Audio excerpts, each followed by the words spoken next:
Ikaw, Senator Amy, wag na tayo maglokohan. Okay, ikaw na lang babanggitin kong pangalan. Meron kang staff, di ba? At sa inyo na yung video na yon, alam niya. Alright? So, alam niya yung video na yon. At 2 years ago, nung October, di ba? Alam mo na may video. Ngayon, nung July, fast forward na tayo. Akala ko hinahunting mo yung video o hinahanap mo yung video para sabihin sa taong bayan na ang kapatid mo ay adik, na ang kapatid mo ay bangag.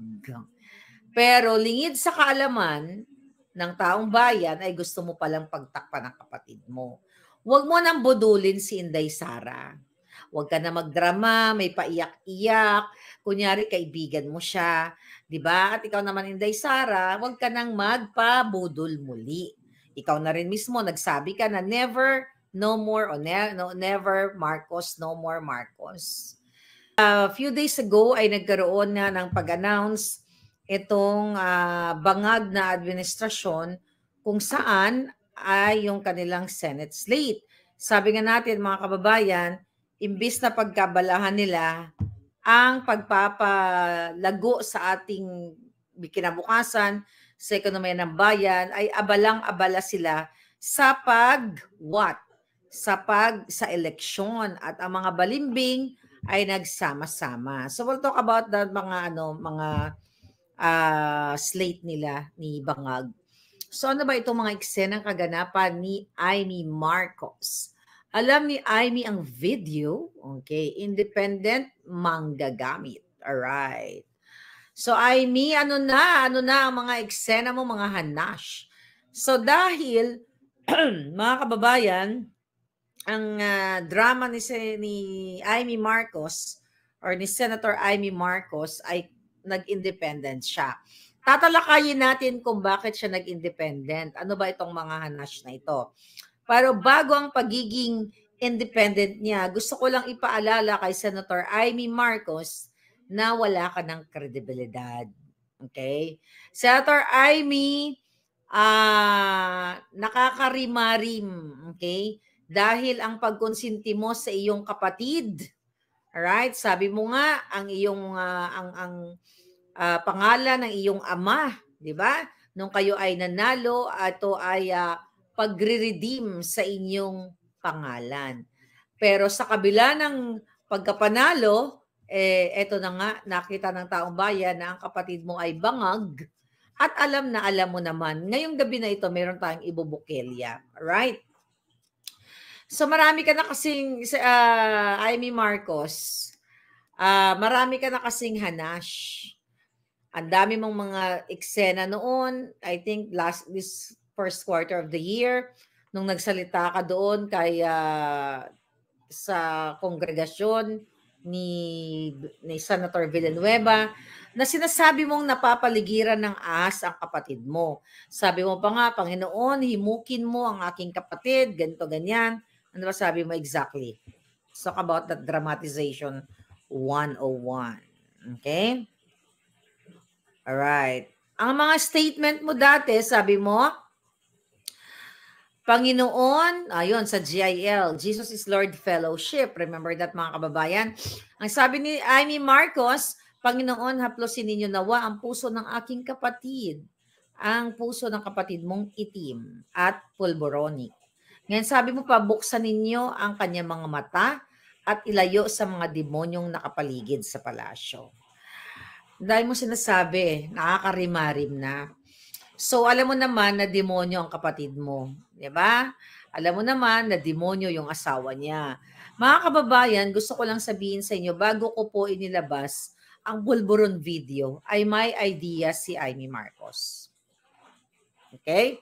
Wala nang patumpik-tumpik pa. I will try my best magpakahinahon ngayong araw na to. Okay? Okay. Yung pulboronic video, bago inilabas yun, alam ni Amy Marcos na lalabas yun. At alam niyang authentic yun. Pero actually, ayon sa kanyang mga nakapaligid sa kanyang mga sangkatauhan, which is nakausap ko ang iba sa kanila, mabubuti naman ang iba sa kanilang mga friends of friends, di ba? Ay talagang matagal nang hinahanap ni Amy para mag-chika-chika boom boom tayo ng cool call today para mas bongga. 2 years mong hinahanap o hinahunting yung video. Okay? 2 years hindi para ilabas ang video.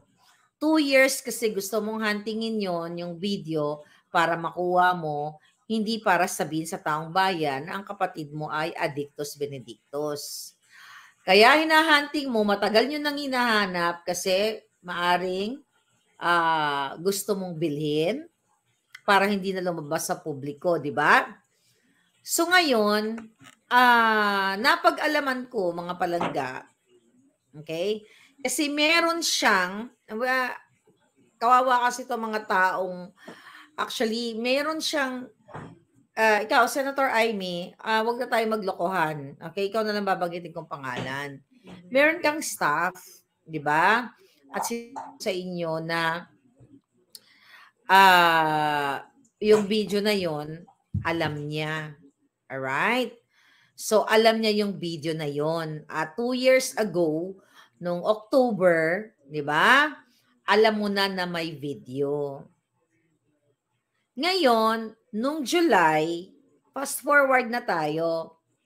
Akala ko hinahunting mo yung video o hinahanap mo yung video para sabihin sa taong bayan na ang kapatid mo ay addict, na ang kapatid mo ay bangag. Pero lingid sa kaalaman ng taong bayan ay gusto mo palang pagtakpan ng kapatid mo. Huwag mo nang budulin si Inday Sara. Huwag ka na magdrama, may paiyak-iyak. Kunyari, kaibigan mo siya. Diba? At ikaw naman, Inday Sara, huwag ka nang magpabudol muli. Ikaw na rin mismo, nagsabi ka na never, no more, or never Marcos, no more Marcos. So, si Amy ay naglalaro. Okay? Kasi mga palangga, bago ko inirelease ang video nung July 21 dito sa Los Angeles, ay alam niya, hindi niya lang napigilan, hindi niya lang nakuha ang kopya. Alright? Hindi lang niya nakuha personal. Kung siya ang unang nakakuha ng personal, wala tayong nailabas. Huwag na tayong maglokohan. At ikaw ay ulitin ko, lumuhod ka kay Pangulong Duterte, ginamit mo si Sara, Inday Sara, para wag mapangalan ng pulboronic ang kapatid mo. Nag-text ka rin, nag-usap tayo noong Agosto na tinatanong mo na may sinusumbong ako sa'yo, di ba? Na yung aking kaibigan ay may gagawing pasabog o bonggang-bonggang revelasyon patungkol sa kapatid mong Addictus Benedictus. Ang sagot mo nga sa akin, ano yun, Maharlika? Yung pagpapabili ni Lisa Satanas ng S o ng asin? Di ba? So alam na alam po ni Amy Marcos na si Bangag Jr. ay bangag. Then alam din ni Amy Marcos na ilalabas ko at alam ng mga nakapaligid sa kanya na ilalabas ko ang video na authenticated sa dalawang bansa. At dito ang isang bansa ay dito sa Amerika. At ang isang bansa na nag-authenticate ay sa Asia. Okay? So si Amy Marcos ngayon ay naglalaro. Okay? Ngayon pag-uusapan natin kung ano yung strategy na ginagawa niya na kunwari ay labas siya sa picture ng slate ng kanyang kapatid na bangag. Gusto ko magpakahinahon, Senator Amy, hindi kita titirahin ng personal.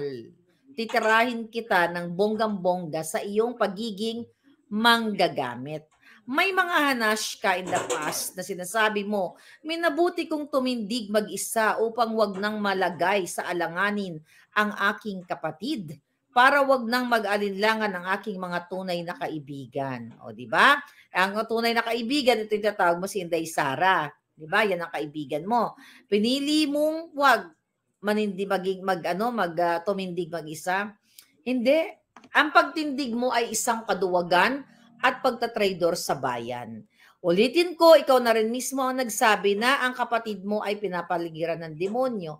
Kung pinapaligiran ng kapatid mo ng demonyo, which is true, at siya mismo ang kapatid mo ay isang demonyo na pinapayagan ng asawa niyang magidnap ng 2 batang minor de edad na hanggang ngayon hirap na hirap o hiwalay o iniwalay sa ina ang 2 bata. Pinayagan mo at kinukonsinti mo ang kapatid mo na magnakaw sa loto, magnakaw sa Bureau of Customs, magnakaw sa flood control. Kinukonsinti mo ang kapatid mo na magbayad ng duran-duran. So, hindi ito para ilagay yung mga eklabush mo na gusto mong manindigan mag-isa kasi ayaw mong mailagay ang kapatid mo sa alanganin at ang mga tunay mong kaibigan. It's all BS. Ito'y paglalaro sa taong bayan at pipilitan natin gisingin ang taong bayan sa iyong kahanasyan ngayon. Okay? Nag-statement ka. Basahin ko muna ang statement ni Amy Marcos. Ang statement mo at video drama eklabush, wala tayong maglokohan, Senator Amy, hindi ka naman nanalo. Pag hindi nyo dadayain ang eleksyon dahil si Lisa Tanas at ang kapatid mo ay kasabwat ang mga mandaraya, okay, dyan sa COMELEC, hindi ka na muling mananalo pa. Bakit?